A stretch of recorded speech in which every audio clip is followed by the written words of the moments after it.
Howard Phillips Lovecraft. The Shadow Over Innsmouth. Part 1.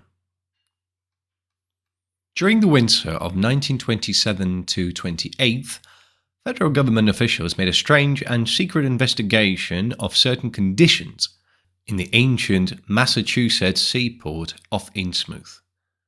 The public first learned of it in February, when a vast series of raids and arrests occurred, followed by the deliberate burning and dynamiting, under suitable precautions, of an enormous number of crumbling, worm-eaten, and supposedly empty houses along the abandoned waterfront. Uninquiring souls let this occurrence pass as one of the major clashes in a spasmodic war on liquor. Keener news followers, however, wondered at the prodigious number of arrests, the abnormally large force of men used in making them, and the secrecy surrounding the disposal of the prisoners. No trials, or even definite charges, were reported, nor were any of the captives seen thereafter in the regular jails of the nation. There were vague statements about disease and concentration camps, and later about dispersal in various naval and military prisons, but nothing positive ever developed. Complaints from many liberal organizations were met with long, confidential discussions, and representatives were taken on trips to certain camps and prisons. As a result, these societies became surprisingly passive and reticent. Newspaper men were harder to manage, but seemed largely to cooperate with the government in the end. Only one paper, a tabloid, always discounted because of its wild policy, mentioned the deep-diving submarine that discharged torpedoes downward in the marine abyss just beyond Devil Reef. That item, gathered by chance in a haunt of sailors, seemed indeed rather far-fetched, since the low black reef lies a full mile and a half out from Innsmouth harbour. But at last, I am going to defy the Baron's speech about this thing. Results, I am certain, are so thorough that no public harm save a shock of repulsion could ever accrue from a hinting of what was found by those horrified raiders at Innsmouth. For my contact with this affair has been closer than that of any other layman, and I have carried away impressions which are yet to drive me to drastic measures. It was I who frantically fled out of Innsmouth in the early morning hours of July 16th, 1927, and whose frightened appeals for government inquiry and action brought on the whole reported episode. I was willing enough to stay mute while the affair was fresh and uncertain, but now that it is an old story, with public interest and curiosity gone, I have an odd craving to whisper about those few frightful hours in that ill-rumoured and evilly shadowed seaport of death and blasphemous abnormality. I never heard of Innsmouth till the day before I saw it for the first and so far last time. I was celebrating my coming of age by a tour of New England, sightseeing, antiquarian and genealogical, and had planned to go directly from ancient Newburyport to Arkham, whence my mother's family was derived. I had no car, but I was travelling by train, trolley and motor coach, always seeking the cheapest possible route. In Newburyport, they told me that the stream train was the thing to take to Arkham, and it was only at the station ticket office when I demurred at the high fare that I learned about Innsmouth. The stout, shrewd-faced agent, whose speech showed him to be no local man, seemed sympathetic toward my efforts at economy and made a suggestion that none of my other informants had offered. "You could take that old bus, I suppose," he said with a certain hesitation, "but it ain't thought much of hereabouts. It goes through Innsmouth. You may have heard about that, and so the people don't like it. Run by an Innsmouth fellow, Jaw Sergeant, but never gets any custom from here or Arkham either, I guess. Leaves the square, front of Hammond's drugstore, at 10 a.m. and 7 p.m. unless they've changed lately. Looks like a terrible rattle trap. I've never been on it." That was the first I ever heard of shadowed Innsmouth. Any reference to a town not shown on common maps or listed in recent guidebooks would have interested me, but the agent's old manner of allusion aroused something like real curiosity, so I asked the agent to tell me something about it. He was very deliberate and spoke with an air of feeling slightly superior to what he said. Innsmouth? Well, it's a queer kind of a town down at the mouth of Manuxet. Used to be almost a city, quite a port before the War of 1812, but all gone to pieces in the last 100 years or so. No railroad now, B&M never went through, and the branch line from Rowley was given up years ago. More empty houses than there are people, I guess, and no business to speak of except fishing and lobstering.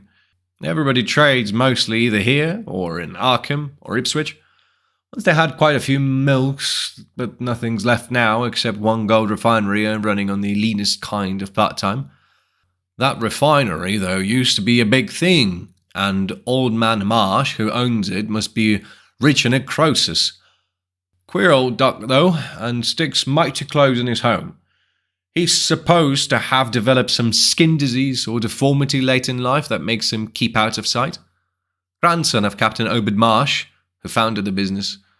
His mother seems to have been some kind of foreigner, they say a South Sea Islander, so everybody raised Cain when he married an Ipswich girl 50 years ago. They always do that about Innsmouth people, and folks here and hereabouts always try to cover up any Innsmouth blood they have in them. But Marsh's children and grandchildren look just like anybody else so far I've seen. I've had them pointed out to me here, though. Come to think of it, the elder children don't seem to be around lately. Never saw the old man. And why is everybody so down on Innsmouth? Well, young fellow, you mustn't take too much stock in what people around here say. They're hard to get started, but once they do get started, they never let up. They've been telling things about Innsmouth, whispering them mostly, for the last 100 years, I guess. And I rather they're more scared than anything else. Some of the stories would make you laugh. About old Captain Marsh driving bargains with the devil and bringing imps out of hell to live in Innsmouth. Or about some kind of devil worship and awful sacrifices in some place near the wharves that people stumbled on around 1845 or thereabouts. But I come from Pants and Vermont, and that kind of story don't go down with me. You ought to hear, though, what some of the old-timers tell about the Black Reef off the coast, Devil Reef they call it.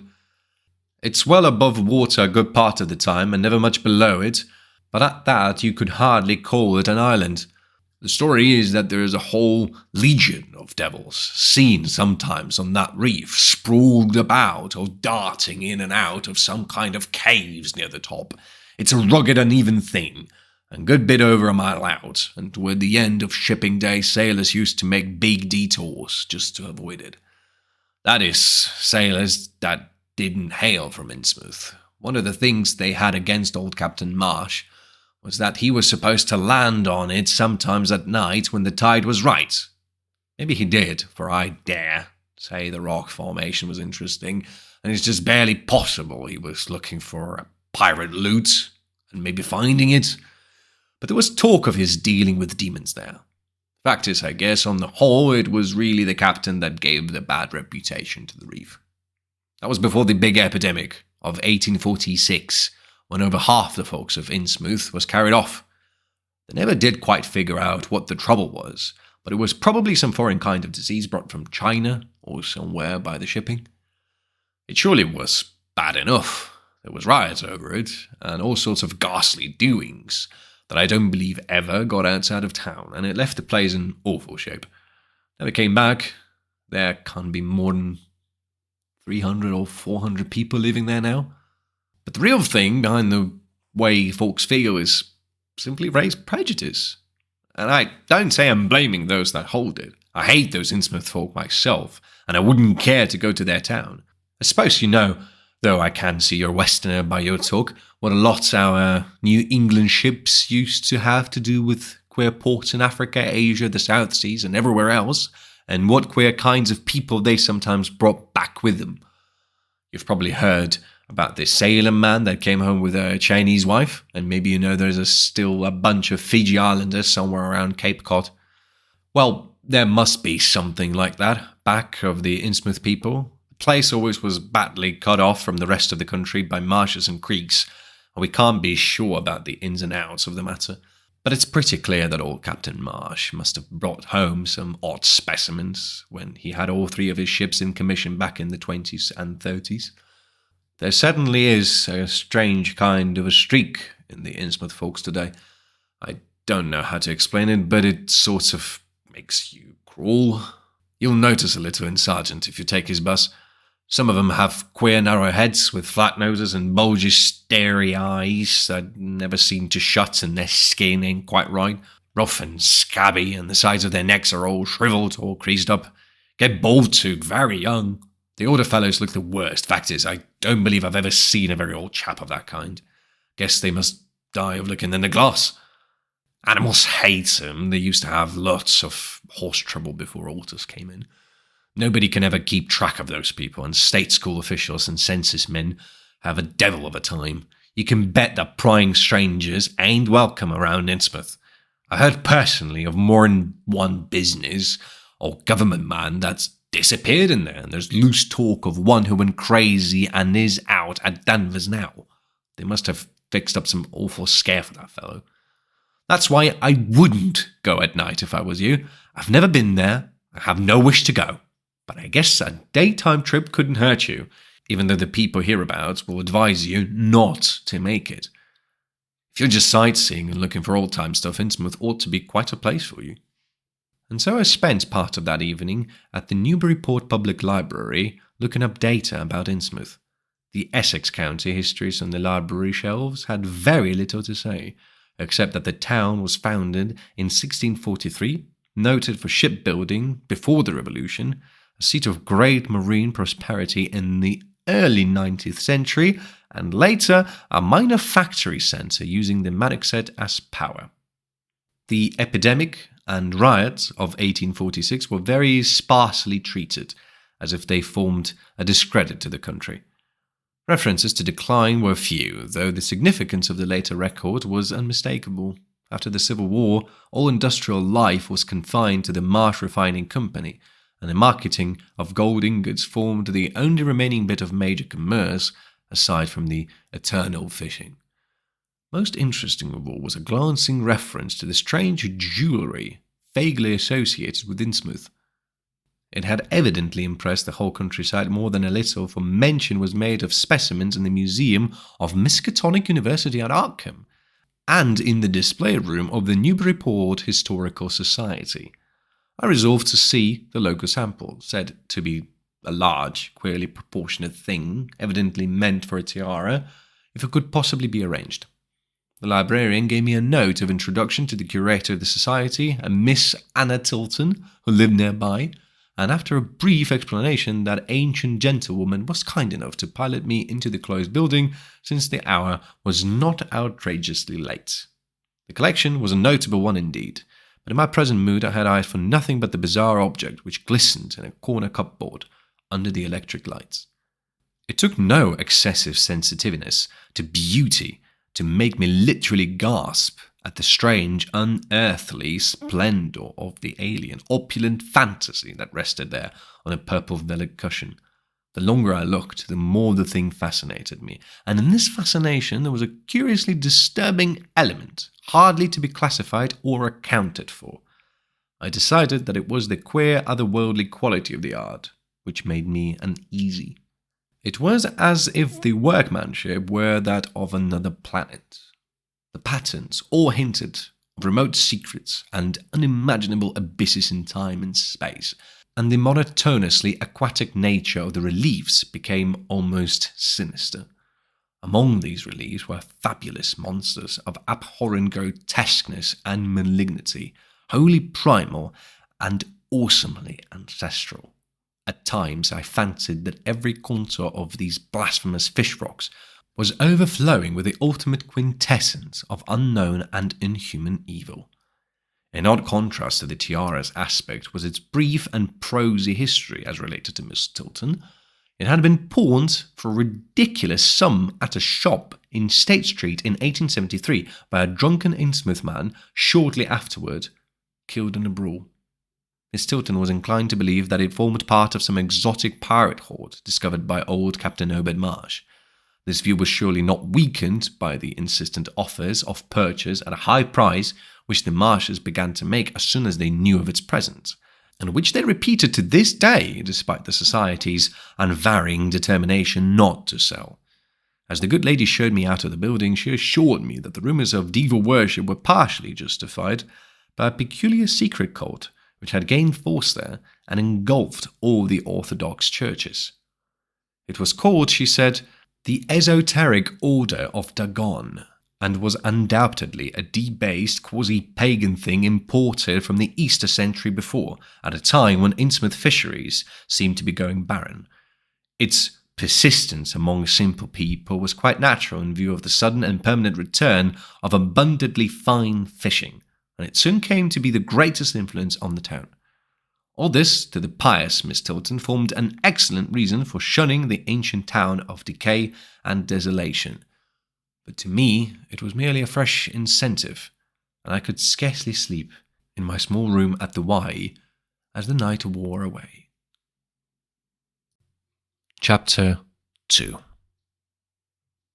Shortly before 10 the next morning, I stood with my one small valise in front of Hammond's drugstore in the old market square, waiting for the Innsmouth bus. In a few moments, a small motor coach of extreme decrepitude and dirty grey colour rattled down State Street, made a turn and drew up at the curb beside me. I felt immediately that it was the right one, a guess which the half-illegible sign on the windshield, Arkham, Innsmouth, Newport, soon verified. There were only 3 passengers, dark unkempt men of sullen visage and somewhat youthful cast, and when the vehicle stopped, they clumsily shambled out and began walking up State Street in a silent, almost furtive fashion. The driver also alighted. This, I reflected, must be the Joe Sargent mentioned by the ticket agent, and even before I had noticed any details, there spread over me a wave of spontaneous aversion, which could be neither checked nor explained. He was a thin, stoop-shouldered man, not much under 6 feet tall, dressed in shabby blue civilian clothes and wearing a frayed grey golf cap. His age was perhaps 35, but the odd, deep creases in the sides of his neck made him seem older when one did not study his dull, expressionless face. He had a narrow head, bulging, watery blue eyes that seemed never to wink, a flat nose, a receding forehead and chin, and singularly undeveloped ears. As he walked toward the bus, I observed his peculiarly shambling gait, and saw that his feet were inordinately immense. The more I studied them, the more I wondered how he could buy any shoes to fit them. A certain greasiness about the fellow increased my dislike. He was evidently given to working or lounging around the fish docks, and carried with him much of their characteristic smell. Just what foreign blood was in him, I could not even guess. I was sorry when I saw that there would be no other passengers on the bus.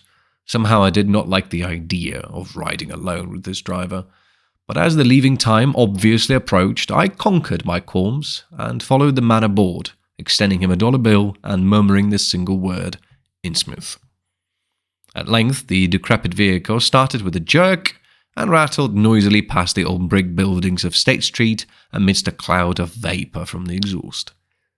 The day was warm and sunny, but the landscape of sand, sedge grass, and stunted shrubbery became more and more desolate as we proceeded. Out the window I could see the blue water and the sandy line of Plum Island, and we presently drew very near the beach as our narrow road veered off from the main highway to Rowley and Ipswich. At last we lost sight of Plum Island and saw the vast expanse of the open Atlantic on our left. Our narrow course began to climb steeply, and I felt a singular sense of disquiet in looking at the lonely crest ahead where the rutted roadway met the sky. It was as if the bus were about to keep on its ascent, leaving the sane earth altogether and merging with the unknown arcana of upper air and cryptical sky. The smell of the sea took on ominous implications, and the silent driver's bent, rigid back and narrow head became more and more hateful. As I looked at him, I saw that the back of his head was almost as hairless as his face, having only a few straggling yellow strands upon a grey, scabrous surface. Then we reached the crest and beheld the outspread valley beyond, where the Manickset joins the sea just north of the long line of cliffs that culminate in Kingsport Head. All my attention was captured by the nearer panorama just below me. I had, I realized, come face to face with rumour-shadowed Innsmouth. It was a town of wide extent and dense construction, yet one with a portentous dearth of visible life. The vast huddle of sagging gambrel roofs and peaked gables conveyed with offensive clearness the idea of warmy decay, and as we approached along the now descending road, I could see that many roofs had wholly caved in. Stretching inland, I saw the rusted grass-grown line of the abandoned railway, with leaning telegraph poles now devoid of wires. Here and there the ruins of wharves jutted out from the shore to end in indeterminate rottenness, those farther south seeming the most decayed. And far out at sea, despite the high tide, I glimpsed a long black line scarcely rising above the water, yet carrying a suggestion of odd latent malignancy. This, I knew, must be Devil Reef. As I looked, a subtle, curious scene of beckoning seemed superadded to the green repulsion, and oddly enough, I found this overtone more disturbing than the primary impression. As the bus reached a lower level, I began to catch the steady note of waterfall through the unnatural stillness. The leaning, unpainted houses grew thicker, lined both sides of the road, and displayed more urban tendencies than did those we were leaving behind. The panorama ahead had contracted to a street scene, and in spots I could see where a cobblestone pavement and stretches of brick sidewalk had formerly existed. All the houses were apparently deserted, and there were occasional gaps where tumbled-down chimneys and cellar walks told of buildings that had collapsed. Pervading everything was the most nauseous, fishy odor imaginable. And I was not to reach my destination without one very strong impression of poignantly disagreeable quality. The bus had come to a sort of open concourse or radial point with churches on two sides and the bedraggled remains of a circular green in the centre, and I was looking at a large pillared hall on the right-hand junction ahead. The structure's once white paint was now grey and peeling, and the black and gold sign on the pediment was so faded that I could only with difficulty make out the words Esoteric Order of Dagon. The door of the church basement was open, revealing a rectangle of blackness inside, and as I looked, a certain object crossed or seemed to cross that dark rectangle, burning into my brain a momentary conception of nightmare, which was all the more maddening because analysis could not show a single nightmarish quality in it. It was a living object, the first except the driver that I had seen entering the compact part of the town, and had I been in a steadier mood, I would have found nothing whatever of terror in it. Clearly, as I realized a moment later, it was the pastor, clad in some peculiar vestments doubtless introduced since the Order of Dagon had modified the ritual of the local churches. The thing which had probably caught my first subconscious glance and supplied the touch of bizarre horror was the tall tiara he wore, an almost exact duplicate of the one Miss Tilton had shown me the previous evening. This, acting on my imagination, had supplied namelessly sinister qualities to the indeterminate face and robed shambling from beneath it. A very thin sprinkling of repellent-looking youngish people now became visible on the sidewalks, lone individuals, a silent knot of 2 or 3. The lower floors of the crumbling houses sometimes harboured small shops with dingy signs, and I noticed a parked truck or two as we rattled along. The sound of waterfalls became more and more distinct, and presently I saw a fairly deep river gorge ahead, spanned by a wide iron-railed highway bridge, beyond which a large square opened out. Then we rolled into the large, semicircular square across the river and drew up on the right-hand side in front of a tall, cupola-crowned building with remnants of yellow paint and with a half-effice sign proclaiming it to be the Gilman House. I was glad to get out of that bus, and at once proceeded to check my valise in the shabby hotel lobby. There was only one person inside, an elderly man without what I had come to call the Innsmouth look, and I decided not to ask him any of the questions which bothered me, remembering that odd things had been noticed in this hotel.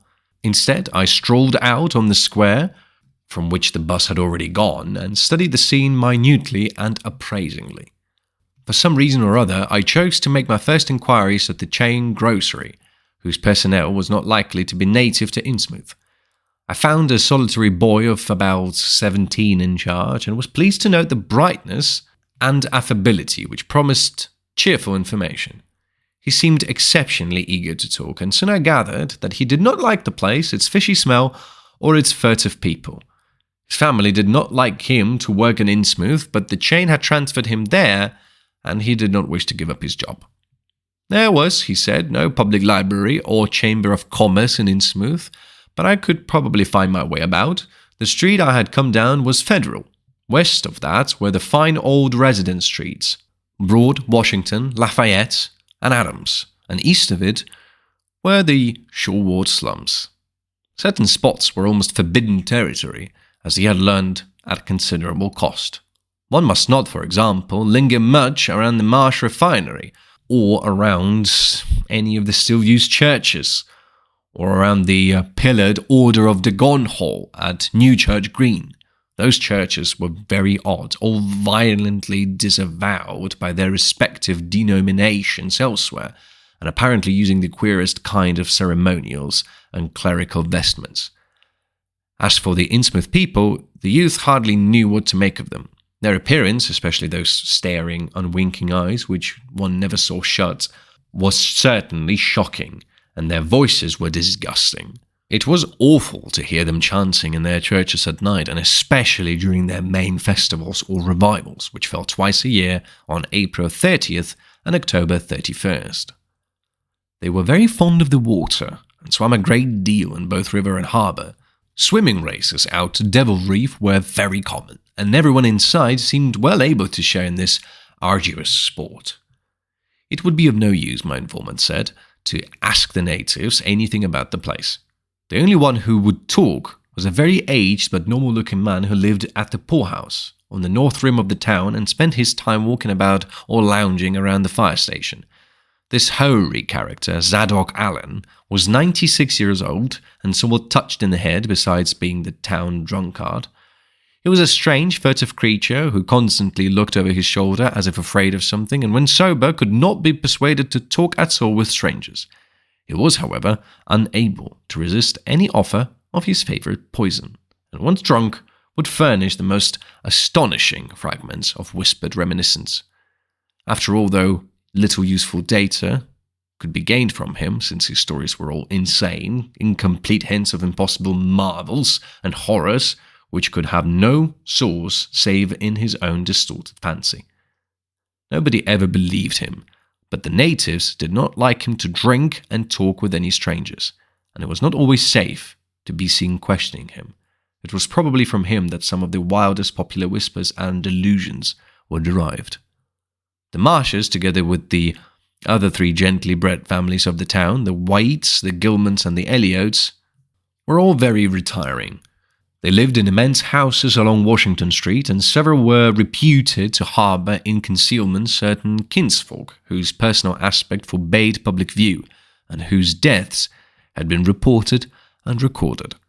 Warning me that most of the street signs were down, the youth drew for my benefit a rough but ample and painstaking sketch map of the town's salient features. After a moment's study, I felt sure that it would be a great help, and pocketed it with profuse thanks. Thus began my systematic, though half-bewildered tour of Innsmouth's narrow, shadow-blighted ways.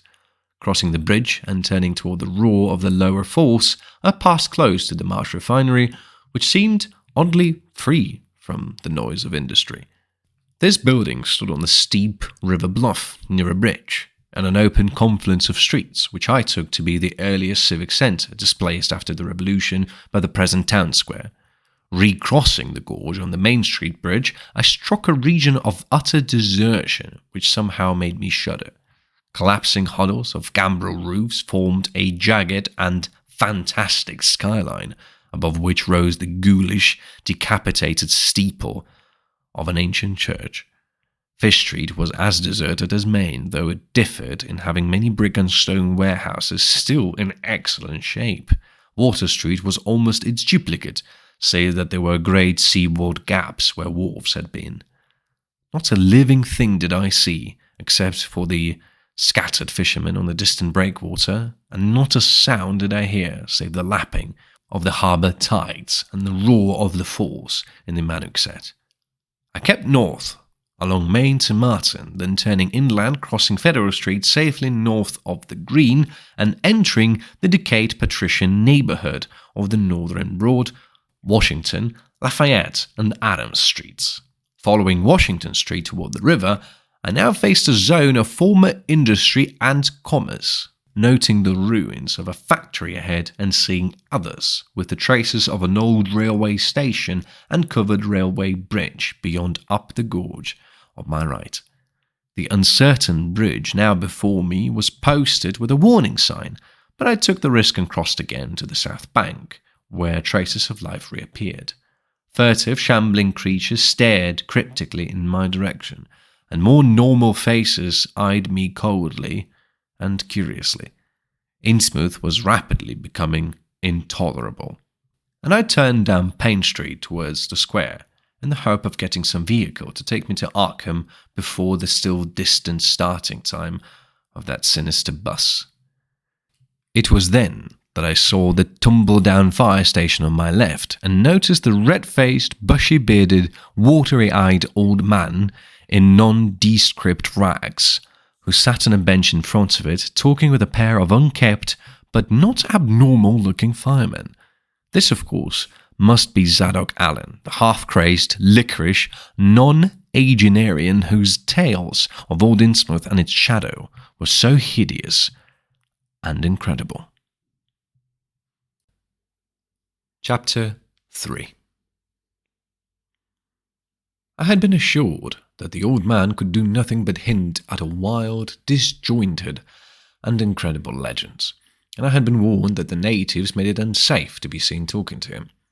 Yet the thought of this aged witness to the town's decay, with memories going back to the early days of ships and factories, was a lure that no amount of reason could make me resist. Curiosity flared up beyond sense and caution, and in my youthful egotism I fancied I might be able to sift a nucleus of real history from the confused, extravagant outpouring I would probably extract with the aid of whiskey. A quart bottle of such was easily, though not cheaply, obtained in the rear of a dingy variety store just off the square in Elliot Street. Re-entering the square, I saw that the luck was with me, for shuffling out of Payne Street around the corner of the Gilman house, I glimpsed nothing less than a tall, lean, tattered form of old Zadok Allen himself.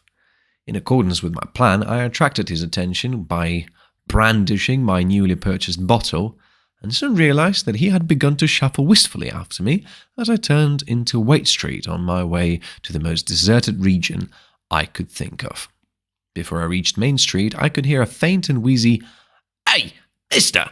behind me, and I presently allowed the old man to catch up and take copious pulls from the quart bottle. I began putting out feelers as we walked along to Water Street and turned southward amidst the omnipresent desolation and crazily tilted ruins, but found that the aged tongue did not loosen as quickly as I had expected. At length, I saw a grass-grown opening toward the sea between crumbling brick walls, with the weedy length of an earth and masonry wharf projecting beyond. Piles of moss-covered stones near the water promised tolerable seats, and the scene was sheltered from all the possible view by a ruined warehouse on the north.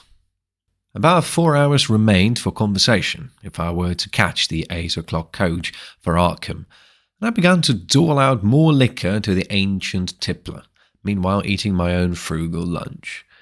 In my donations, I was careful not to overshoot the mark, for I did not wish Zadok's vinous garrulousness to pass into a stupor.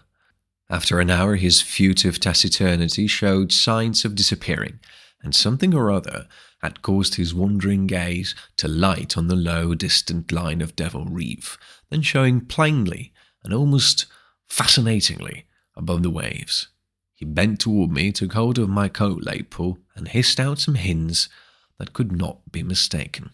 As war all begun, a curse pies of all wickedness when the deep water starts.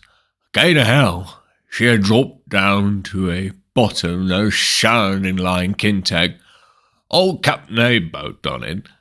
Him that found about more than was good for him in the South Sea Islands. Never was nobody like Captain O, but old limber Satan. I can mind him telling about foreign parts and calling all the folks up for going to Christian mating and bearing their burdens meek and lowly. Says they'd ought to get better gods like some of the old folks in Ingies. Gods as would bring them good finishing in return for their sacrifices. I don't really answer folks' prayers.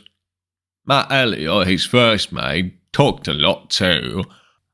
And he was Asian folks doing any heathen things. Told about an island east of Othies, where there was a lot of stone ruins older than anybody knew anything about, kind of like them on Ponap in the Carolines, but with carvings of faces that looked like the big statues on Easter Island. There was a little volcanic island near that too. What there was other ruins with different carvings. Ruins all wore away like they'd been under the sea onked, and with pictures of monsters all over them. Well, Sir Matt, he says the natives around had all the fish they could catch, and sports at braces, armlets, and herrings made out of queer kind of gold and covered with pictures or monsters just like the ones carved over the ruins on the little island. Sort of fish like frogs, or frog-like fishes. I was drawn in all kinds of positions like they was human beings. Nobody could get out of them what they're got all the stuff, and all the other natives wondered how they managed to find fish in plenty, even when the very next islands had lean pickings. Matt, he got to wandering too, and so did Captain Obed. Obed, he notices besides that lots of the handsome young folks would drop about aside for good from year to year, and that they weren't many old folk around. Also, he thinks some of the folks looks darned queer, even for Kanakis. It took Obed to get the truth out of the heathens. I don't know how he'd done it, but he began by trading for the gold-like things they were. Asked them what they come from, and if they could get more, and finally warmed the story about the old chief, Wallachie, they called him. Nobody but Obed would ever believe the old yellow devil, but the captain could read folks like they were books. Nobody never believes me now when I tell him. I don't suppose you will, young fella. Oh, come to look at you, you have kind of got sharp reading eyes, like Obed had.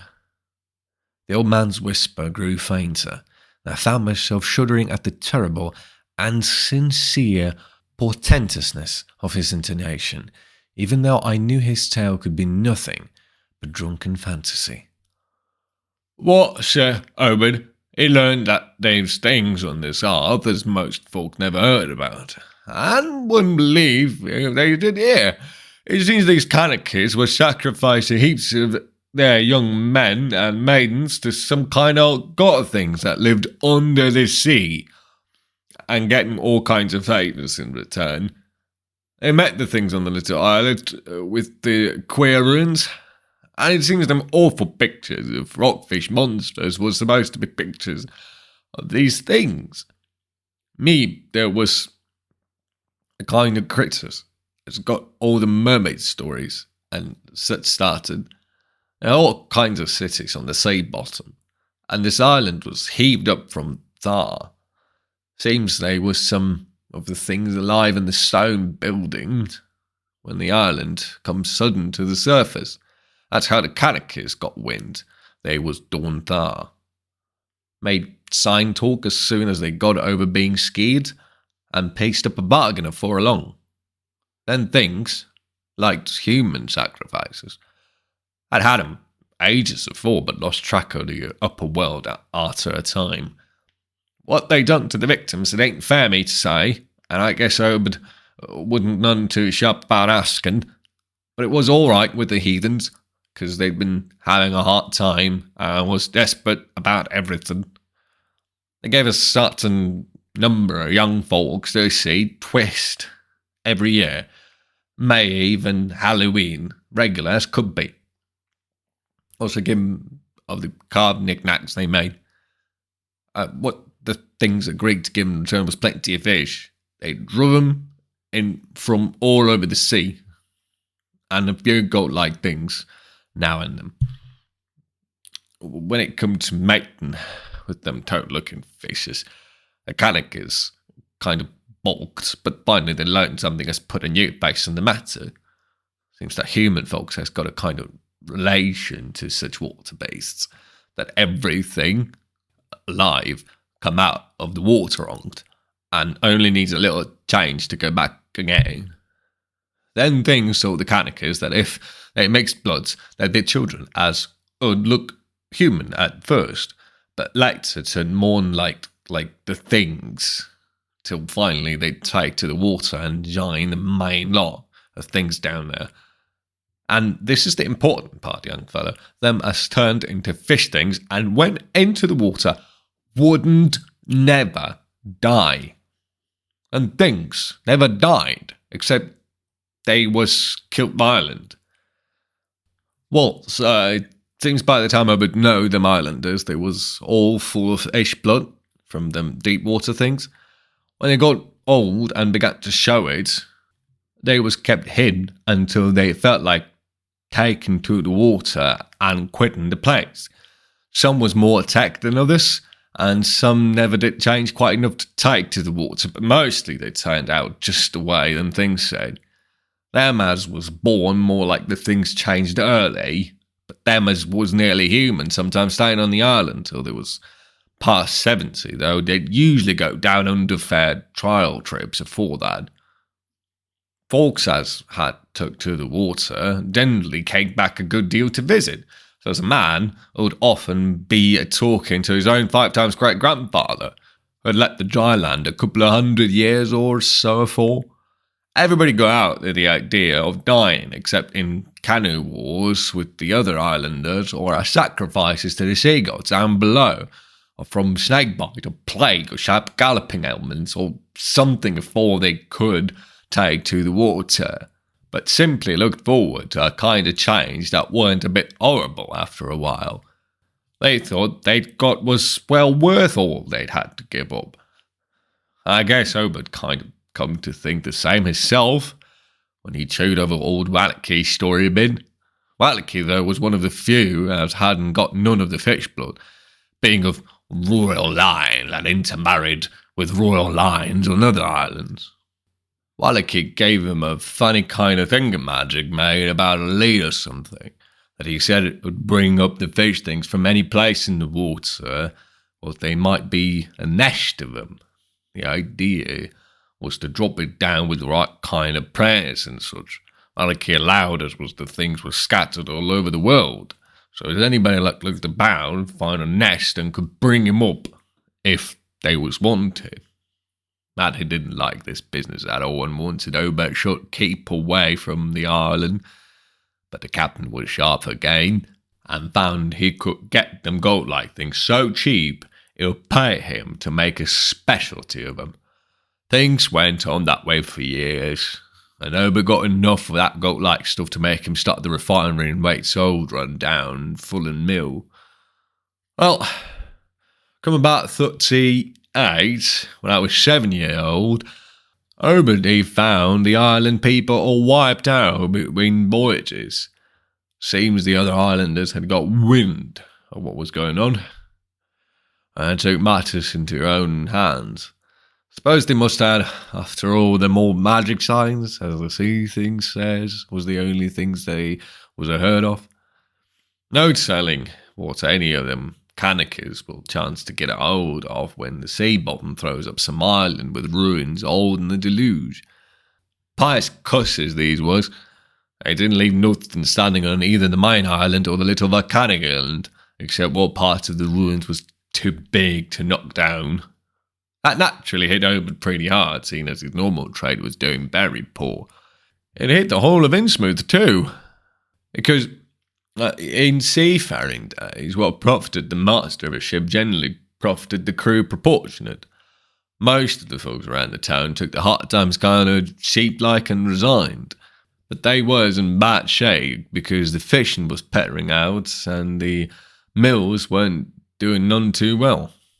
Then's the time, but he began a cursing at the folks for being dull sheep and praying to Christian heaven and didn't help none. He told them he'd know the folks as prayed to gods that give something you really need, and says if a good bunch of men would stand by him, he could maybe get a hold of certain pairs as would bring plenty of fish and quite a bit of gold. Here the old man faltered, mumbled, and lapsed into a moody and apprehensive silence, glancing nervously over his shoulder and then turning back to stare fascinatedly at the distant black reef. When I spoke to him, he did not answer, so I knew I would have to let him finish the bottle. He licked its nose and slipped it into his pocket, then beginning to nod and whisper softly to himself. I bent close to catch any articulate words he might utter, and thought I saw a sardonic smile behind the stained bushy whiskers. Yes, he was really forming words, and I could grasp a fair proportion of them. Poor Marty Ellis was aging there. He tried to line up the folks on his side and had long talks with the preachers. No use. They run to the congressional parson about the town, and the Methodist fella quit. Never did see resolved Babcock, the Baptist parson, Hagan, Roth, Jehovah. I was a mighty little creature. I heard and seen what I seen. Dagon, and Ashtoreth, Belial, and Beelzebub, Gobunkaf, and the Arnos of Canaan, and the Philistines, Babylonish abominations. Men, Dekel, Upharsin. He stopped again, and from the look in his watery blue eyes I feared he was close to a stupor after all. But when I gently shook his shoulder, he turned on me with astonishing alertness and snapped out some more obscure phrases. Don't believe me, eh? Then just tell me, young fella, why Captain Obad and 20-odd other folks used to row about a devil wreath in the dead of night and chanting things so loud you can hear them all over town when the wind was right. Tell me that, eh? And tell me why Obad was always dropping heavy things down the water, the deep water, to the other side of the reef, while the bottom shoots down like a cliff lower Yekin Sound. Tell me what he done with that 40-shaped Lee thingamajig as well as he gave him, eh, boy? The watery blue eyes were almost savage and maniacal now, and the dirty white beard bristled electrically. Old Zadok probably saw him shrink back, for he began to cackle evilly. Again to see, eh? How about the night I took my parachute glasses up to a coupler and see the reef, a bristling thick with shades that drove off quick, soon as the moon rose. I bet them folks was in a dory, but them shapes dove off the far side into the deep water and never come up. How'd you like to be a little shaver alone up in a cupola watching shapes as wasn't human shapes, eh? The old man was getting hysterical, and I began to shiver with a nameless alarm. I laid a gnarled claw on my shoulder, and it seemed to me that its shaking was not altogether that of mirth. Suppose one night you say something heavy heaved off, and Obed's dory beyond the reef, and then next day a young fellow was missing from home, eh? And anybody ever see hide or hair of Aram Gilman again? Did they? Nick Beers, and Lily Waits, and Adoniram Sedgwick, and Henry Garrison, eh? That was the time Obed begun to get on his feet again. Foxy's 3 doctors are wearing goat-like things as nobody'd ever seen on before, and smoke started coming out of the refinery chimney. Other folks was prospering too. Fish began to swarm into harbour fit to kill, and heaven knows what size cargoes we began to ship out to Newburyport, Arkham and Boston. 'Twas then Obed got the old Branch Railroad put through. Remember I ain't saying Obed was set on having things just like they was on that Kanaki Isle. I don't think he aimed at first to do no mixing, nor raise no youngs to take to the water and turn into fishes with eternal life. He wanted them gold things and was willing to pay heavy. And I guess the others was satisfied for a while. Come in 46, the town done some looking and thinking for itself. Too many folks missing, too much wild preaching and mating over Sunday, too much talk about that reef. I guess I done a bit by telling Seligman Murray what I see from the coop below. There was a party one night as followed Obed's crowd out to the reef, and I heard shots betwixt the dairies.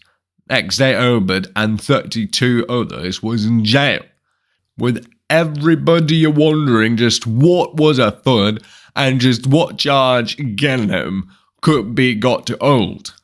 God, if anybody looked ahead, a couple of weeks later, when nothing had been thrown into the sea for that long. Zadok was showing signs of fright and exhaustion, and I let him keep silence for a while, though glancing apprehensively at my watch. The tide had turned and was coming in now, and the thunder waves seemed to arouse him. "An awful night. Say, I was up in the coop, blue hordes of them, swarms of them, all over the reef, and swimming up the harbour into the Mannix head. Got what happened in the streets of Innsmouth that night. The rats were outdoor, but part wouldn't open. Then he climbed out the kitchen window with his musket to find Selectman Murray and see what he could do.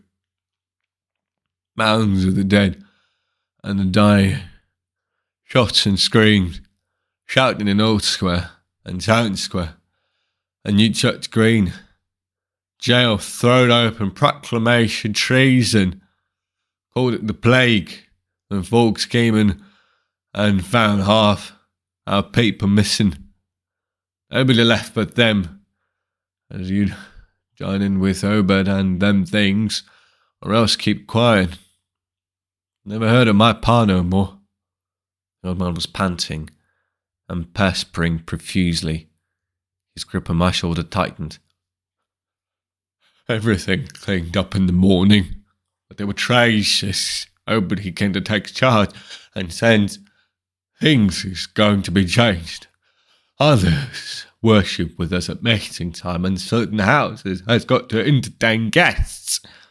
They wanted to mix like they'd done with the Kanakis, and he, for one, didn't feel bound to stop him. Far gone was Obed, just like a crazy man on the subject. He says they'd bring us fish and treasure, and should have what they hankered after. Nothing was to be different on the outside, only we was to keep shy of strangers if we knowed what was good for us. We all had to take the oath of the God, and later on those second and third oaths. And some of us took. They had help special, get special rewards, gold and such. No use bargaining, for there was millions of them down there. They'd rather not start rising and wiping out humankind. But if there was gave away and forced to, it could do a lot towards just that. Yield up enough sacrifices and savage knickknacks and heartbreak in the town when they wanted it, and they'd let well enough alone, all in the bag of the faithful order of Dagon, and the children should never die, but go back to the Mother Hydra and Father Dagon, where we all come from. Onks. Yeah, Klurhufsang, Ingri, Regalnar, Klurhuria, Ugarnagelstarin.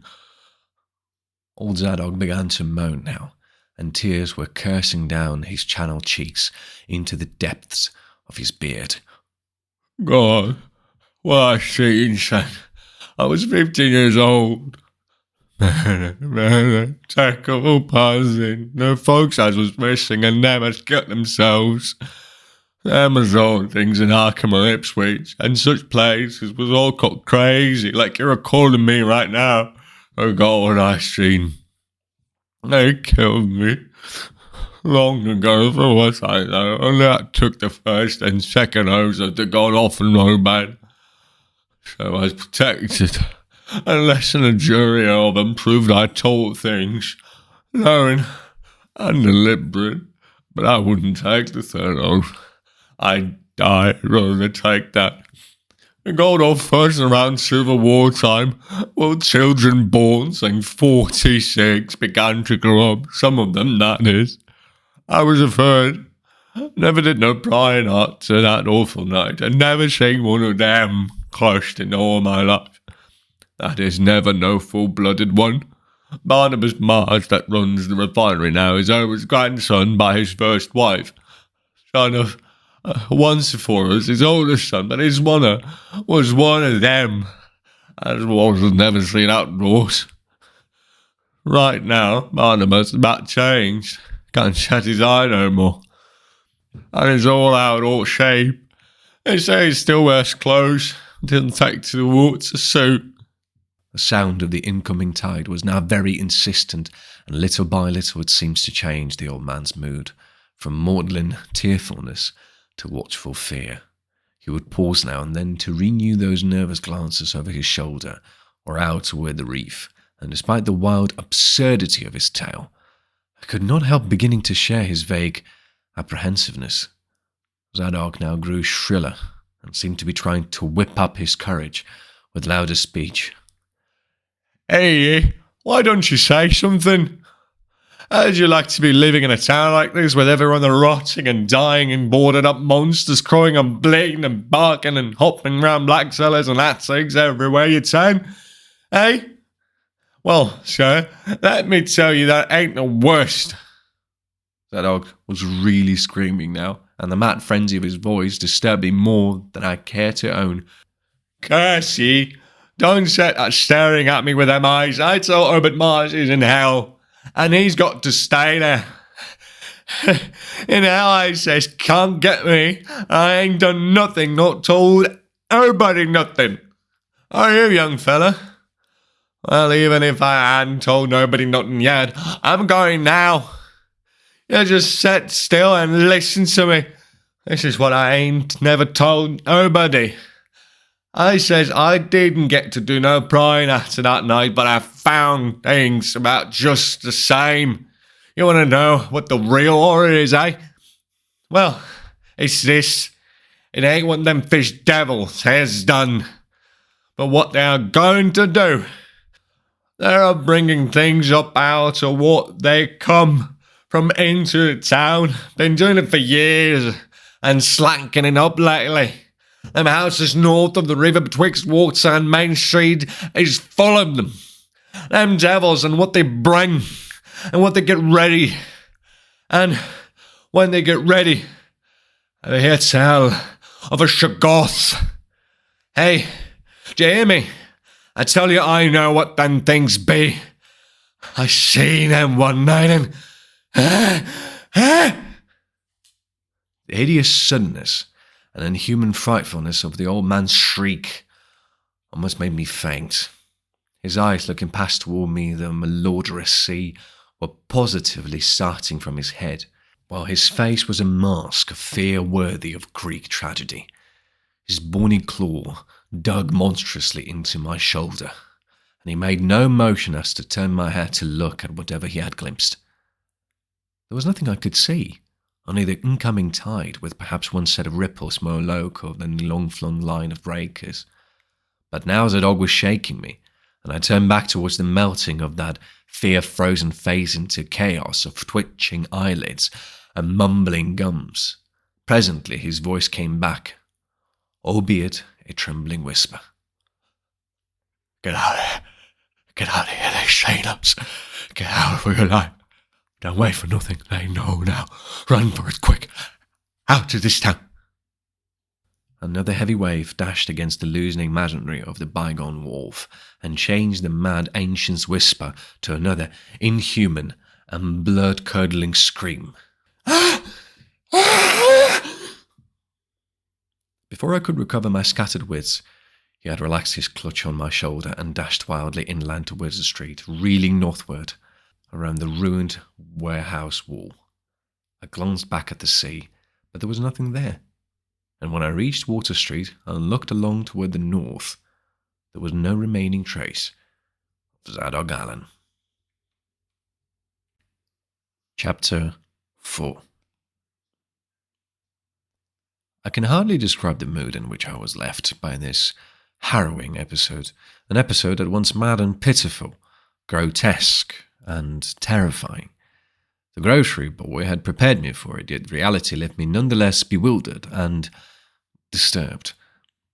Pure lie though the story was, old Zadok's insane earnestness and horror had communicated to me a mounting unrest which joined with my earlier sense of loathing for this town and its blight of intangible shadow. The hour had grown perilously late. My watch said 7:15, and the Arkham bus left Town Square at 8, so I tried to give my thoughts as neutral and practical a cast as possible, meanwhile walking rapidly through the deserted streets of gaping roofs and leaning houses toward the hotel, where I had checked my valise and would find my bus. Studying the grocery youth's map and seeking a route I had not traversed before, I chose Marsh Street instead of State for my approach to Town Square. Near the corner of Fall Street, I began to see scattered groups of furtive whisperers, and when I finally reached the square, I saw that almost all the lotterers were congregated around the door of the Gilman house. It seemed as if many bulging, watery, unwinking eyes looked oddly at me as I claimed my valise in the lobby, and hoped that none of these unpleasant creatures would be my fellow passengers on the coach.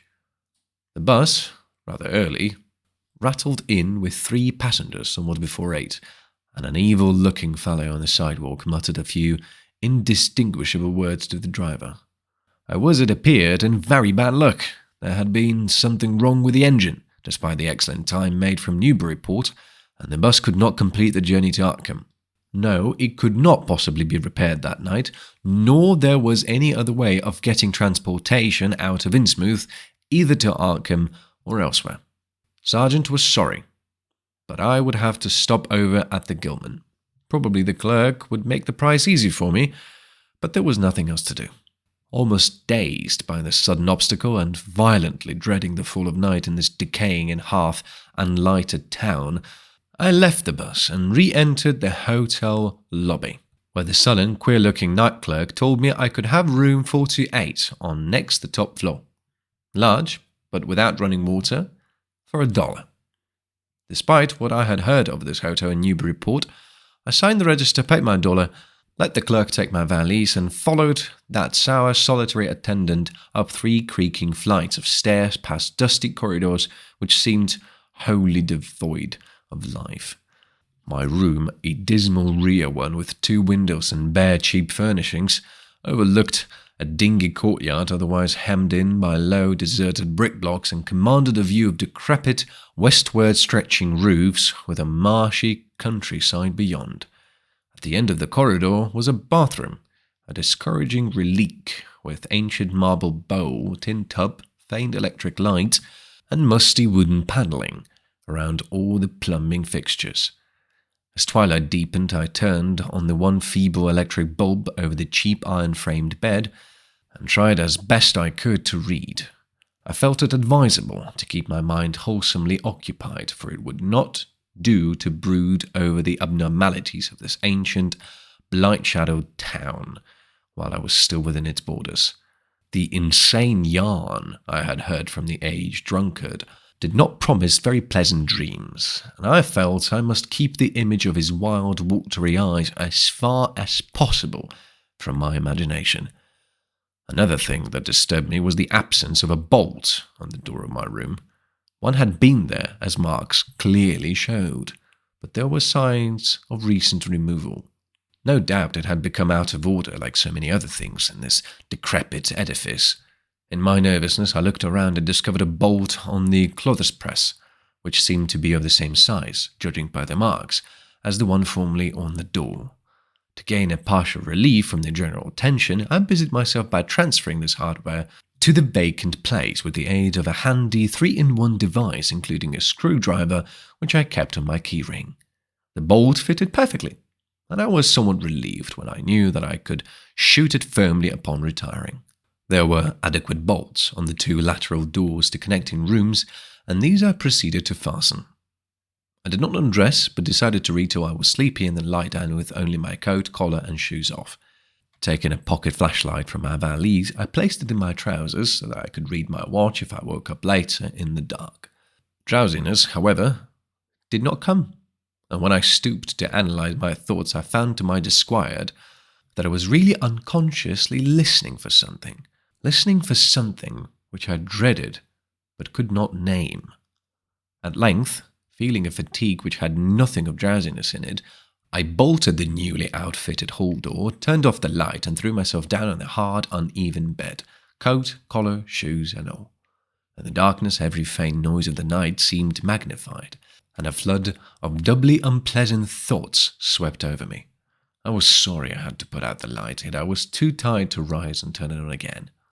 Then, after a long, dreary interval, and prefaced by a fresh creaking of stairs and corridor, there came that soft, damnably unmistakable sound, which seemed like a malign fulfillment of all my apprehensions.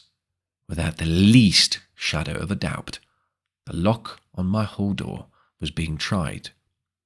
Cautiously, furtively, tentatively, with the key. The change in the menace from vague premonition to immediate reality was a profound shock, and fell upon me with the force of a genuine blow. It never once occurred to me that the fumbling might be a mere mistake. Malign purpose was all I could think of, and I kept deathly quiet, awaiting the would-be intruder's next move. After a time, the cautious rattling ceased, and I heard the room to the north entered with a passkey. Then the lock of the connecting door to my room was softly tried. The bolt held, of course, and I heard the floor creak as the prowler left the room. After a moment there came another soft rattling, and I knew that the room to the south of me was being entered. Again a furtive trying of a bolted connecting door, and again a receded creaking. This time the creaking went along the hall and down the stairs, so I knew that the prowler had realized the bolted condition of my doors and was giving up his attempt for a time. The one thing to do was to get out of the hotel alive as quickly as I could, and through some channel other than the front stairs and lobby. Rising softly and throwing my flashlight on the switch, I sought to light the bulb over my bed in order to choose and pocket some belongings for a swift, valiseless flight. Nothing, however, happened, and I saw that the power had been cut off. So, filing my pockets with the flashlight's aid, I put on my hat and tiptoed to the windows to consider chances of descent. Despite the state's safety regulations, there was no fire escape on this side of the hotel, and I saw that my windows commanded only a sheer 3-story drop to the cobbled courtyard. On the right and left, however, some ancient brick business blocks abutted on the hotel, their slant roofs coming up to a reasonable jumping distance from my 4th-story level. To reach either of these lines of buildings, I would have to be in a room 2 doors from my own, in one case on the north, and in the other case on the south, and my mind instantly set to work calculating what chances I had of making the transfer. First, I reinforced my own outer door by pushing the bureau against it, little by little, in order to make a minimum of sound. Then, gathering from the groceries boys' map that the best route out of town was southward, I glanced first at the connecting door on the south side of the room. It was designed to open in my direction, hence I saw, after drawing the bolt and finding other fastenings in place, it was not a favourable one for forcing. Accordingly, abandoning it as my route, I cautiously moved the bedstead against it to hamper any attack which might be made on it later from the next room. The door on the north was hung to open away from me, and this, though a test proved it to be locked or bolted from the other side, I knew must be my route. If I could gain the roofs of the building in Payne Street and descend successfully to the ground level, I might perhaps dart through the courtyard and the adjacent or opposite buildings to Washington or Bates, or else emerge in Payne and edge around southward into Washington. In any case, I would aim to strike Washington somehow and get quickly out of the town square region. My preference would be to avoid Payne, since the fire station there might be open all night. I was irresolutely speculating on when I had better attack the northward door, and on how I could least audibly manage it, when I noticed that the vague noises underfoot had given place to a fresh and heavier creaking of the stairs. A wavering flicker of light showed through my transom, and the boards of the corridor began to groan with a ponderous load. Muffled sounds of possible vocal origin approached, and at length a firm knock came at my outer door. For a moment I simply held my breath and waited. Eternity seemed to elapse, and the nauseous, fishy odour of my environment seemed to mount suddenly and spectacularly. Then the knocking was repeated continuously and with growing insistence. I knew that the time for action had come, and forthwith drew the bolt of the northward connecting door, bracing myself for the task of battering it open. The knocking waxed louder, and I hoped that its volume would cover the sound of my efforts. At last, beginning my attempt, I lunged again and again at the thin panelling, with my left shoulder heedless of shock or pain. Finally, the connecting door gave, but with such a crash that I knew those outside must have heard. Instantly, the outside knocking became a violent battering, while keys sounded ominously in the hall doors of the rooms on both sides of me.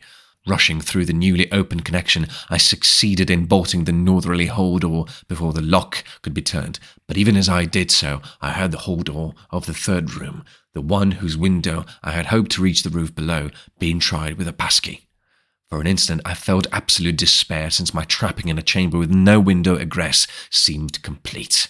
Then, with a dazed automatism, I made for the next connecting door and performed the blind motion of pushing at it in an effort to get through. Sheer fortunate chance gave me my reprieve, for the connecting door before me was not only unlocked, but actually ajar. In a second I was through, and I had my right knee and shoulder against the hall door, which was visibly opening inward. The pressure took the opener off guard, for the thing shut as I pushed, so that I could slip the well-conditioned bolt as I had done with the other door. As I gained this respite, I heard the battering at the two other doors abate, while a confused clatter came from the connecting door I had shielded with the bedstead. Evidently, the bulk of my assailants had entered the southerly room and were massing in a lateral attack. But at the same moment, a pass key sounded in the next door to the north, and I knew that a nearer peril was at hand. The northward connecting door was wide open, but there was no time to think about checking the already turning lock in the hole. All I could do was to shut and bolt the open connecting door, as well as its mate on the opposite side, pushing the bedstead against the one and a bureau against the other, and moving a washstand in front of the hall door. I saw, trust to such makeshift barriers to shield me till I could get out of the window and on the roof on the Payne Street block. But even in this acute moment, my chief horror was something apart from the immediate weakness of my defences. I was shuddering because not one of my pursuers, despite some hideous pantings, gruntings, and subdued barkings at odd interval, was uttering an unintelligible vocal sound. As I moved the furniture and rushed toward the windows, I heard a frightful scurrying along the corridor toward the room north of me, and perceived that the southward battering had ceased. Plainly, most of my opponents were about to concentrate against the feeble connecting door, which they knew must open directly on me. Outside, the moon played on the ridge pole of the block below, and I saw that the jump would be desperately hazardous because of the steep surface on which I must land. The clatter at the northerly connecting door was now terrific, and I saw that the weak panelling was beginning to splinter. Obviously, the besiegers had brought some ponderous object into play as a battering ram. The bedstead, however, still held firm, so that I had at least a faint chance of making good my escape. As I opened the window, I noticed that it was flanked by heavy velour drapery suspended from a pole by brass rings, and also that there was a large projecting catch for the shutters on the exterior.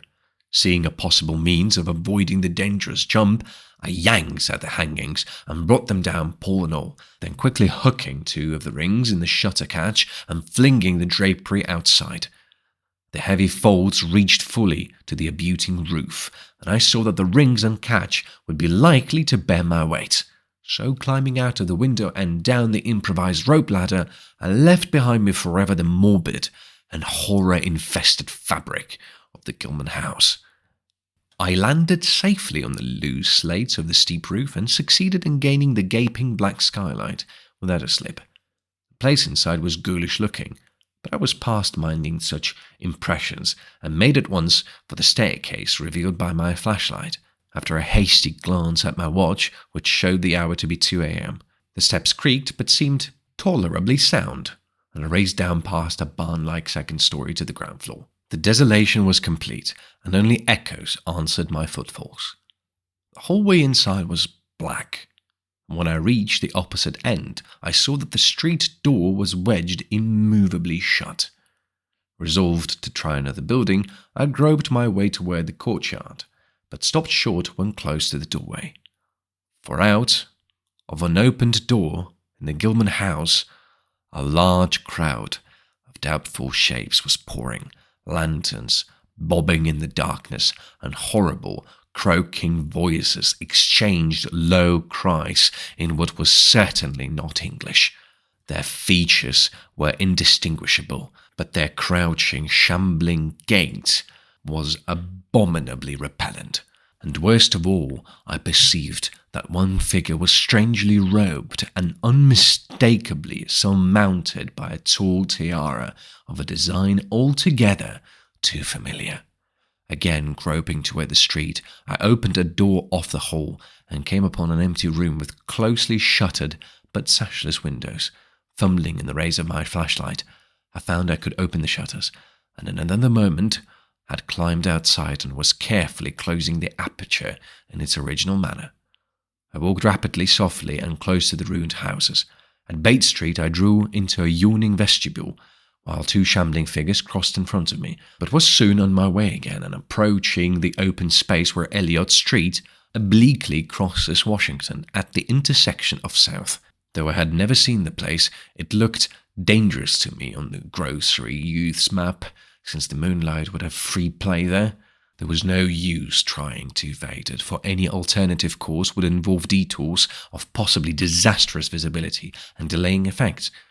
The only thing to do was to cross it boldly and openly, imitating the typical shamble of the Innsmouth folk as best as I could, and trusting that no one, or at least no pursuer of mine, would be there.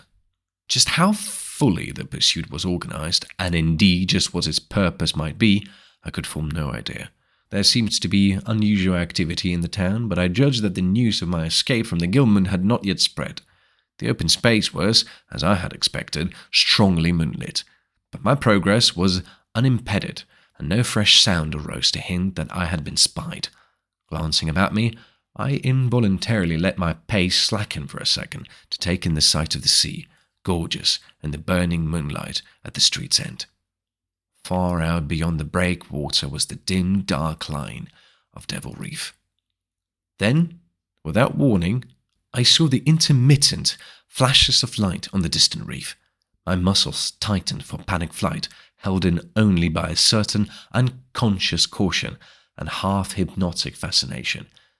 And to make matters worse, there now flashed forth from the lofty cupola of the Gilman house, which looked up to the northeast behind me, a series of analogous, though differently spaced gleams which could be nothing less than an answering signal. I now bent to the left around the ruinous green, still gazing toward the ocean as it blazed in this spectral summer moonlight, and watching the cryptical flashing of those nameless, unexplainable beacons. It was then that the most horrible impression of all was borne in upon me, the impression which destroyed my last vestige of self-control, and sent me running frantically southward past the yawning black doorways and fishily staring windows of that deserted nightmare street. For at a closer glance, I saw that the moonlit waters behind the reef and shore were far from empty. They were alive with a teeming horde of shapes swimming inward toward the town. My frantic running ceased before I had covered a block, for at my left I began to hear something like the hue and cry of organized pursuit. There were footsteps and guttural sounds, and a rattling motor wheezed south along Federal Street. In a second, all my plans were utterly changed, for if the southward highway were blocked ahead of me, I must clearly find another egress from Innsmouth. I paused and drew into a gaping doorway, reflecting how lucky I was to have left the moonlit open space before these pursuers came down the parallel street. Then I thought of the abandoned railway to Rowley, whose solid lane of ballasted weed-grown earth still stretched off to the northwest from the crumbling station on the edge of the river gorge. There was just a chance that the townsfolk would not think of that. Drawing inside the hall of my deserted shelter, I once more consulted the grocery boy's map with the aid of a flashlight. The immediate problem was how to reach the ancient railway, and now I saw that the safest course was ahead to Babson Street, then west to Lafayette, there edging around but not crossing an open space homologous to the one I had traversed, and subsequently back northward and westward in zigzagging line through Lafayette, Bates, Adams and Bank Street, the latter skirting the river gorge to the abandoned and dilapidated station I had seen from my window. My reason for going ahead to Babson was that I wished neither to recross the earlier open space nor to begin my westward course along a cross street as broad as south. I crossed the street to the right-hand side in order to edge around into Babson as inconspicuously as possible. In Babson Street, I clung as closely as possible to the sagging, uneven buildings, twice pausing in a doorway as the noises behind me momentarily increased. The open space ahead shone wide and desolate under the moon, but my route would not force me to cross it. During my second pause, I began to detect a fresh distribution of the vague sounds, and upon looking cautiously out from cover, beheld a motor car darting across the open space, bound outward along Elliott Street. As I watched, choked by a sudden rise in the fishy odour after a short abatement, I saw a band of uncouth, crouching shapes loping and shambling in the same direction, and knew that this must be the party guarding the Ipswich Road, since that highway forms an extension of Elliott Street. Two of the figures I glimpsed were in voluminous robes, and one wore a peaked diadem which glistened whitely in the moonlight. A gait of this figure was so odd that it sent a chill through me, for it seemed to me the creature was almost hopping. When the last of the band was out of sight, I resumed my progress, darting around the corner into Lafayette Street and crossing Elliott very hurriedly, lest stragglers of the party be still advancing along that thoroughfare. I did hear some croaking and clattering sounds far off towards Town Square, but accomplished the passage without disaster. My greatest dread was in recrossing broad and moonlit South Street, with its seaward view, and I had to nerve myself for the ordeal. Someone might easily be looking, and possibly Elliott Street stragglers could not fail to glimpse me from either of 2 points. At the last moment I decided I had better slacken my trot and make the crossing as before in the shambling gait of an average Innsmouth native. I had not quite crossed the street when I heard a muttering band advancing along Washington from the north. As they reached the broad open space where I had had my first disquieting glimpse of the moonlit water, I could see them plainly only a block away, and was horrified by the bestial abnormality of their faces and the dog-like subhumanness of their crouching gait. One man moved in a positively simian way, with long arms frequently touching the ground, while another figure, robed and tiaraed, seemed to progress in an almost hopping fashion. I judged this party to be the one I had seen in the Gilman's courtyard, the one, therefore, most closely on my trail. As some of the figures turned to look in my direction, I was transfixed with fright, yet managed to preserve the casual shambling gait I had assumed. To this day, I do not know whether they saw me or not. If they did, my stratagem must have deceived them, for they passed on across the moonlit space without varying their course, meanwhile croaking and jabbering in some hateful guttural patois I could not identify. Once more in shadow, I resumed my former dog trot past the leaning and decrepit houses that stared blankly into the night. Having crossed to the western sidewalk, I rounded the nearest corner into Bates Street, where I kept close to the buildings on the southern side. At last, I saw the ancient arcaded station, or what was left of it, and made directly for the tracks that started from its farther end. The rails were rusty, but mainly intact, and not more than half the ties had rotted away. Walking or running on such surface was very difficult, but I did my best, and on the whole made very fair time. For some distance the line kept on along the gorge's brink, but at length I reached the long covered bridge where it crossed the chasm at a dizzy height. The condition of this bridge would determine my next step. If humanly possible, I would use it. If not, I would have to risk more street wandering to take the nearest intact highway bridge. The vast, barn-like length of the old bridge gleamed spectrally in the moonlight, and I saw that the ties were safe for at least a few feet within. Entering, I began to use my flashlight, and was almost knocked down by the cloud of bats that flapped past me. About halfway across, there was a perilous gap in the ties which I feared for a moment would hold me, but in the end I risked a desperate jump, which fortunately succeeded. I was glad to see the moonlight again. When I emerged from the macabre tunnel, the old tracks crossed River Street at a grade and at once veered off into a region increasingly rural and with less and less of Innsmouth's abhorrent fishy odour. Here the dense growth of weeds and briars hindered me and cruelly tore my clothes, but I was none the less glad that they were there to give me a concealment in case of peril. I knew that much of my route must be visible from the Rowley Road. The marshy region began very shortly, with a single track on a low, grassy embankment. Then came a sort of island of higher ground, where the line passed through a shallow open cut choked with bushes and brambles. I was very glad of this partial shelter, since at this point the Rowley Road was uncomfortably near according to my window view. Just before entering the cut I glanced behind me, but saw no pursuer.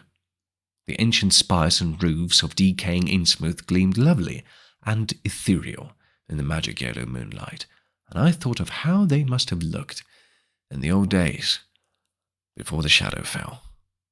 Then, as my gaze circled inland from the town, something less tranquil arrested my notice and held me immobile for a second.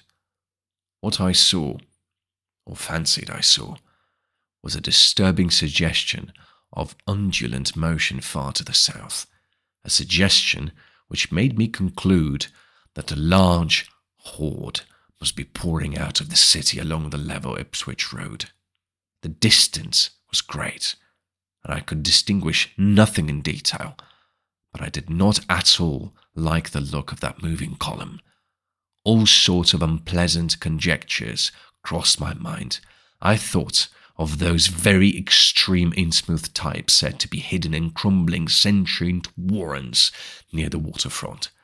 I thought too of those nameless swimmers I had seen, counting the parties so far glimpsed, as well as those presumably covering other roads. The number of my pursuers must be strangely large for a town as depopulated as Innsmouth.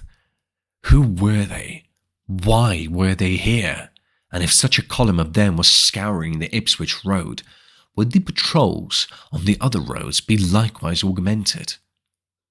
I had entered the brush-grown cut and was struggling along at a very slow pace when the damnable fishy odour waxed dominant.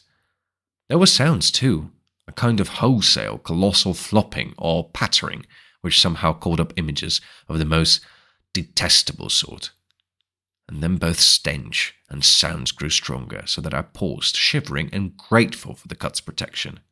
It was here, I recalled, that the Rowley Road drew so close to the old railway before crossing westward and diverging.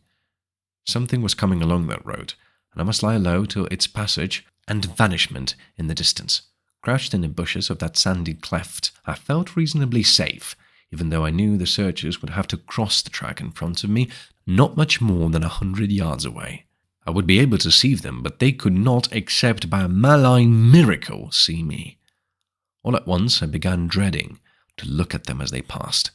I saw the closed moonlit space where they would surge by, and had curious thoughts about the irredeemable pollution of that space.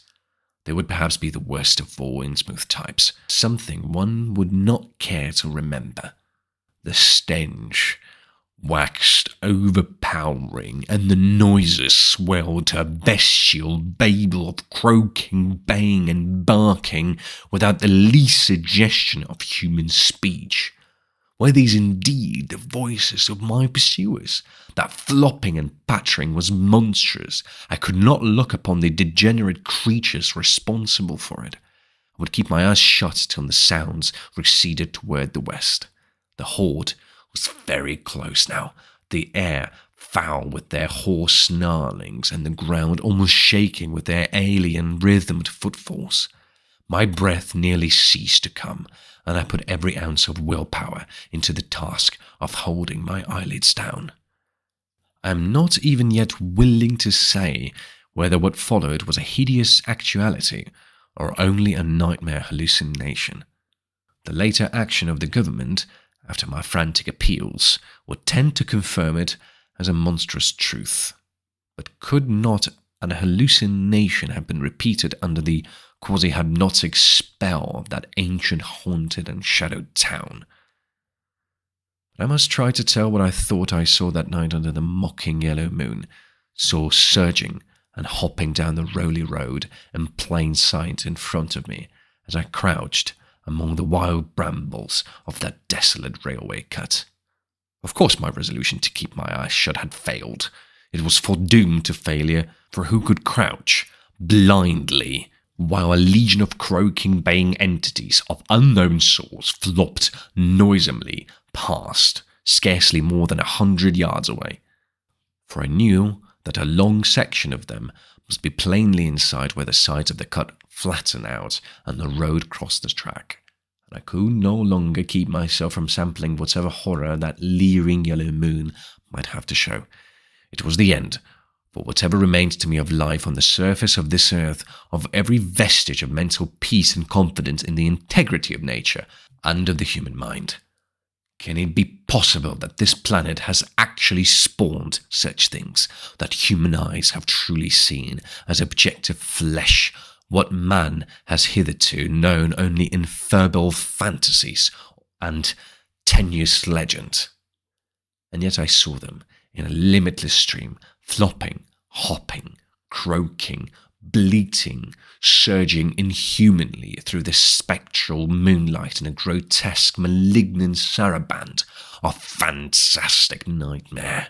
And some of them had tall tiaras of that nameless whitish gold metal, and some were strangely robed, and one who led the way was clad in a ghoulishly humped black coat and striped trousers, and had a man's felt hat perched on the shapeless thing that answered for a head.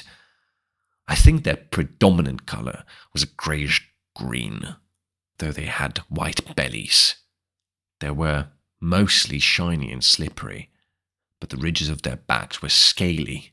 Their forms vaguely suggested the anthropoid, while their heads were the heads of fish with prodigious bulging eyes that never closed. At the sides of their necks were palpitating gills, and the long paws were webbed. They hopped irregularly, sometimes on 2 legs, and sometimes on 4. I was somehow glad that they had no more than 4 limbs. Their croaking, baying voices, clearly used for articulate speech, held all the dark shades of expression which their staring faces lacked. But for all their monstrousness, they were not unfamiliar to me. I knew too well what they must be. For was not the memory of that evil tiara at Newburyport still fresh? They were the blasphemous fish frogs of the nameless design, living and horrible, and as I saw them, I knew also of what that humped, tiaraed priest in the black church basement had so fearsomely reminded me. Their number was past guessing. It seemed to me that there were limitless swarms of them, and certainly my momentary glimpse could have shown only the least fraction. In another instant, everything was blotted out by a merciful fit of fainting, the first I had ever had. Chapter 5. It was a gentle daylight rain that awaked me from my stupor in the brush-grown railway cut, and when I staggered out of the roadway ahead, I saw no trace of any prints in the fresh mud. Innsmouth's ruined roofs and toppling steeples loomed up greyly toward the southeast, but not a living creature did I spy in all the desolate salt marshes around. My watch was still going, and told me that the hour was past noon. The reality of what I had been through was highly uncertain in my mind, but I felt that something hideous lay in the background. I must get away from the evil shadowed Innsmouth, and accordingly I began to test my cramped, wearied powers of locomotion. Despite weakness, hunger, horror, and bewilderment, I found myself after a time able to walk, so I started slowly along the muddy road to Rowley. Before evening I was in the village, getting a meal and providing myself with presentable clothes. I caught the night train to Arkham, and the next day talked long and earnestly with government officials there, a process I later repeated in Boston. With the main result of these colloquies, the public is now familiar, and I wish for normality's sake there were nothing more to tell. Perhaps it is madness that is overtaking me, yet perhaps a greater horror, or a greater marvel, is reaching out. I dared not look for that piece of strange jewellery said to be in the Miskatonic University Museum. I did, however, improve my stay in Arkham by collecting some genealogical notes I had long wished to possess. Very rough and hasty data, it is true, but capable of good use later on when I might have time to collate and codify them. The curator of the Historical Society there, Mr. E. Lapham Peabody, was very cautious about assisting me, and expressed unusual interest when I told him I was a grandson of Eliza Orne of Arkham, who was born in 1867 and had married James Williamson of Ohio at the age of 17. It seemed that a maternal uncle of mine had been there many years before on a quest much like my own, and that my grandmother's family was a topic of some local curiosity. There had, Mr. Peabody said, been considerable discussion about the marriage of her father, Benjamin Orne, just after the Civil War, since the ancestry of the bride was peculiarly puzzling. That bride was understood to have been an orphaned Marsh of New Hampshire, a cousin of the Essex County Marshes, but her education had been in France, and she knew very little of her family. A guardian had deposited funds in a Boston bank to maintain her and her French governess, but that guardian's name was unfamiliar to Arkham people, and in time he dropped out of sight so that the governess assumed his role by court appointment. The French woman, now long dead, was very taciturn, and there was those who said she could have told more than she did. But the most baffling thing was the inability of anyone to place the recorded parents of the young woman, Enoch and Lydia Meserve Marsh, among the known families of New Hampshire. Possibly many suggested she was the natural daughter of some Marsh of prominence. She certainly had the true Marsh eyes. Most of the puzzling was done after her early death, which took place at the birth of my grandmother, her only child. Having formed some disagreeable impressions connected with the name of Marsh, I did not welcome the news that it belonged on my own ancestral tree, nor was I pleased by Mr. Peabody's suggestion that I had the true marsh eyes myself. However, I was grateful for data which I knew would prove valuable, and took copious notes and lists of book references regarding the well-documented Orne family. I went directly home to Toledo from Boston, and later spent a month in Mommy recuperating from my ordeal. In September, I entered Oberlin for my final year, and from then till June was busy with studies and other wholesome activities, reminded by the bygone terror only by occasional official visits from government men in connection with a campaign which my police and evidence had started. Around the middle of July, just a year after the Innsmouth experience, I spent a week with my late mother's family in Cleveland, checking some of my new genealogical data with the various notes, traditions, and bits of heirloom material in existence there, and seeing what kind of a connected chart I could construct. I did not exactly relish this task, for the atmosphere of the Williamson house had always depressed me.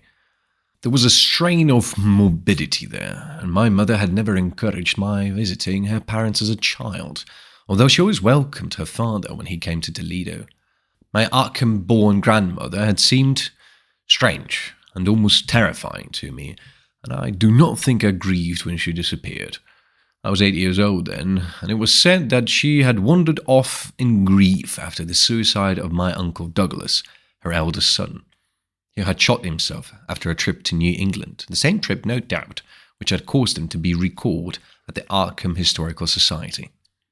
His uncle had resembled her, and I had never liked him either. Something about the staring, unwinking expression of both of them had given me a vague, unaccountable uneasiness. My mother and uncle, Walter, had not looked like that. They were like their father, though poor little cousin Lawrence, Walter's son, had been an almost perfect duplicate of his grandmother before his condition took him to the permanent seclusion of a sanitarium at Canton. I had not seen him in 4 years, but my uncle once implied that his state, both mental and physical, was very bad. This worry had probably been a major cause of his mother's death 2 years before. My grandfather and his widowed son, Walter, now comprised the Cleveland household, but the memory of older times hung thickly over it. I still disliked the place, and tried to get my researches done as quickly as possible. Williamson records and traditions were supplied in abundance by my grandfather, though for Orne material I had to depend on my Uncle Walter, who put at my disposal the contents of all his files, including notes, letters, cuttings, heirlooms, photographs, and miniatures. It was in going over the letters and pictures on the Orne side that I began to acquire a kind of terror of my own ancestry. As I have said, my grandmother and Uncle Douglas had always disturbed me. Now, years after their passing, I gazed at their picture faces with a measurable heightened feeling of repulsion and alienation. I could not at first understand the change, but gradually a horrible sort of comparison began to obtrude itself of my unconscious mind, despite the steady refusal of my consciousness to admit even the least suspicion of it. It was clear that the typical expression of these faces now suggested something it had not suggested before, something which would bring stark panic if too openly thought of. But the worst shock came when my uncle showed me the Orne jewellery in a downtown safe deposit vault. Some of the items were delicate and inspiring enough, but there was one box of strange old pieces descended from my mysterious great-grandmother, which my uncle was almost reluctant to produce. They were, he said, a very grotesque and almost repulsive design. As my uncle began slowly and grudgingly to unwrap the things, he urged me not to be shocked by the strangeness and frequent hideousness of the designs. There were 2 armlets, a tiara, and a kind of pectoral, the latter having in high relief certain figures of almost unbearable extravagance. He seemed to expect some demonstration when the first piece, the tiara, became visible, and I doubt if he expected quite what actually happened. I did not expect it either, for I thought I was thoroughly forewarned regarding what the jewellery would turn out to be. What I did was to faint silently away, just as I had done in that briar-choked railway cut a year before. From that day on, my life has been a nightmare of brooding and apprehension, nor do I know how much is hideous truth and how much madness. My great-grandmother had been a marsh of unknown source whose husband lived in Arkham, and did not old Zadok say that the daughter of Obed Marsh by a monstrous mother was married to an Arkham man through a trick? What was it the ancient topper had muttered about the likeness of my eyes to Captain Obed's? In Arkham, too, the curator had told me I had the true Marsh eyes. Was Obed Marsh my own great-great-grandfather? Who or what, then, was my great-great-grandmother? But perhaps this was all madness. Those whitish gold ornaments might easily have been bought from some Innsmouth sailor by the father of my great-grandmother, whoever he was. And that look in the staring-eyed faces of my grandmother and self-slain uncle might be a sheer fantasy, bolstered up by the Innsmouth shadow, which had so darkly coloured my imagination. But why had my uncle killed himself after an ancestral quest in New England? For more than 2 years, I thought of those reflections with partial success. My father secured me a place in an insurance office, and I buried myself in routine as deeply as possible. In the winter of 1932-31, however, the dreams began. They were very sparse and insidious at first, but increased in frequency and vividness as the weeks went by. Great watery spaces opened out before me, and I seemed to wander through titanic sunken porticos and labyrinths of weedy cyclopean walls and grotesque fishes as my companions. Then the other shapes began to appear, filling me with nameless horror the moment I awoke. But during the dreams they did not horrify me at all. I was one with them, wearing their unhuman trappings, treading their aqueous ways, and praying monstrously at their evil sea-bottom temples. There was much more than I could remember, but even what I did remember each morning would be enough to stamp me as a madman, or a genius if I ever dared write it down. Some frightful influence I felt was seeking gradually to drag me out of the sane world of wholesome life into unnameable abysses of blackness and alienage, and the process told heavily on me. My health and appearance grew steadily worse, till I finally was forced to give up my position and adopt the static, secluded life of an invalid. Some odd nervous affliction had me in its grip, and I found myself at times almost unable to shut my eyes. It was then that I began to study the mirror with mounting alarm. The slow ravages of disease are not pleasant to watch, but in my case, there was something subtler and more puzzling in the background. My father seemed to notice it too, for he began looking at me curiously and almost affrightedly. What was taking place in me? Could it be that I was coming to resemble my grandmother and Uncle Douglas? One night I had a frightful dream, in which I met my grandmother under the sea. She lived in a phosphorescent palace of many terraces with gardens of strange leprous corals and grotesque brachiid efflorescences, and welcomed me with a warmth that may have been sardonic. She had changed, as those who take to the water change, and told me she had never died. Instead, she had gone to a spot her dead son had learned about, and had leaped to a realm whose wonders, destined for him as well, he had spurned with a smoking pistol. This was to be my realm too. I could not escape it. I would never die, but would live with those who had lived since before man ever walked the earth. I met also that which had been her grandmother. For 80,000 years, Pythia Luai had lived in Yan Nithlay, and thither she had gone back after Obed Marsh was dead. Yan Nithlay was not destroyed when the Upper Earth men shot death into the sea. It was heard, but not destroyed. The Deep Ones could never be destroyed, even though the Paleogean magic of the forgotten Old Ones might sometimes check them. For the present, they would rest, But some day, if they remembered, they would rise again for the tribute great Cthulhu craved. It would be a city greater than Innsmouth next time. They had planned to spread, and had brought up that which would help them, but now they must wait once more. For bringing the upper earth men's death, I must do a penance, but that would not be heavy. This was the dream in which I saw Shoggoth for the first time, and the sight set me awake in a frenzy of screaming. That morning the mirror definitely told me I had acquired the Innsmouth look. So far I have not shot myself, as my Uncle Douglas did. I bought an automatic and almost took the step, but certain dreams deterred me.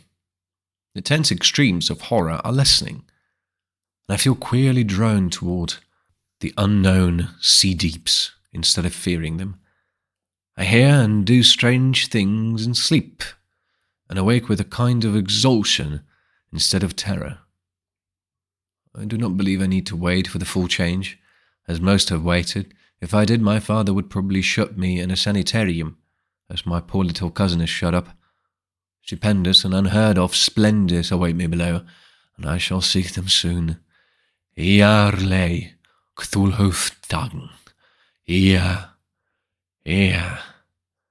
No, I shall not shoot myself. I cannot be made to shoot myself. I shall plan my cousin's escape from that Canton madhouse, and together we shall go to marvel shadowed Innsmouth. We shall swim out to that brooding reef in the sea, and dive down through black abysses to cyclopean and many-columned Ihanth, and in that layer of the deep ones we shall dwell amidst wonder and glory forever.